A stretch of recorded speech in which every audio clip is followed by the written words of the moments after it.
से आगे सब बिखेर दिया, सारा पानी अपनी सूंड से दर्जी की दुकान पे फैला दिया। और दर्जी के कीचड़ वाला पानी था, उसके दर्जी के बेटे का मुंह गंदा हो गया, उसके सारे कपड़े गंदे हो गए, दुकान गंदी हो गई, दुकान के कपड़े गंदे हो गए। अब इसके बाद थोड़ी देर बाद जब दर्जी वहां पे आया तो उसने ये सब देखा, तो उसने पूछा अपने बेटे से कि ये सब ऐसा कैसे हो गया। तो उसके बेटे ने उसको सारी बात बताई। तो दर्जी ने अपने बेटे को बहुत डांटा। उसने कहा कि तुमने उसके साथ गलत किया, इसलिए तुमको सुई चुभोई। मैं तो उसको रोज केले देता था, वो मुझे प्यार करता था, मैं भी उसको प्यार करता था। तो अगर हम किसी को प्यार करेंगे तो हमें बदले में क्या मिलेगा? प्यार। और अगर हम किसी के साथ बदमाशी करेंगे तो हमें बदले में क्या मिलेगा? बदमाशी। वो भी हमारे साथ बदमाशी करेगा ना, वो तो जानवर है। अगर आप उसको प्यार देंगे तो वो आपको प्यार करेगा, अगर आप उसको मारेंगे तो वो भी तो आपको मारेगा।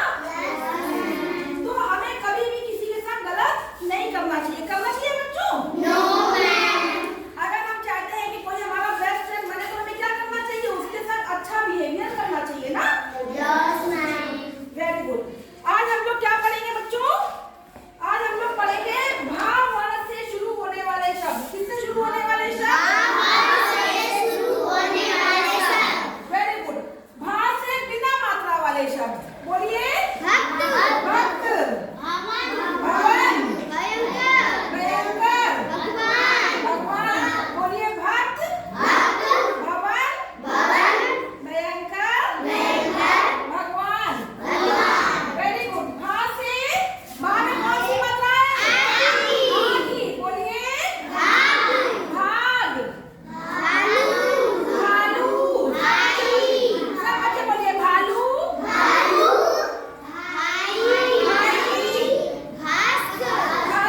हैंडराइटिंग में सब लोग काम करके दिखाइए और भा से नए वर्ड घर से लिख कर लाने हैं, ठीक है? सब लोग लिख कर लाएंगे।